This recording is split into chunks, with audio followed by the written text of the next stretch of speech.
အားလုံးမင်္ဂလာကြက်တွေပေါင်းလို့နဲ့ပြည့်စုံကြတဲ့နေ့လေးတစ်နေ့ဖြစ်ကြပါစေခင်ဗျာ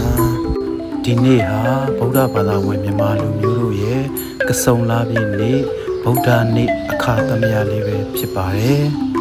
ဒီကနေ့မှာဆိုရင်မြန်မာတနိုင်ငံလုံးမှာရှိကြတဲ့ဗုဒ္ဓဘာသာဝင်များအနေနဲ့ဥပုသ်သီလစောင့်တည်ခြင်းဒါနသီလဘာဝနာအစရှိတဲ့ကောင်းမှုကုသိုလ်လုပ်တွေကိုတက်ကြွစွာလှုပ်ဆောင်ရတဲ့နေ့လေးတစ်နေ့လည်းဖြစ်ပါတယ်ခင်ဗျာဒါကြောင့်ဒီကနေ့မှာဆိုရင်လည်းကျွန်တော်တို့ YGW ရဲ့ရင်သွေးငယ်လေးများဖြစ်ကြတဲ့သားငယ်သမီးငယ်316ယောက်ဟာကစုံလာပြီးဗုဒ္ဓနေ့အခါသမယမှာဥပုသ်တည်စောင့်တည်ကြဖို့အတွက်ယောဂီဝတ်စုံလေးတွေကိုစီဝတ်ပြီးဓမ္မယုံကိုသွားနေကြပါပြီခင်ဗျာ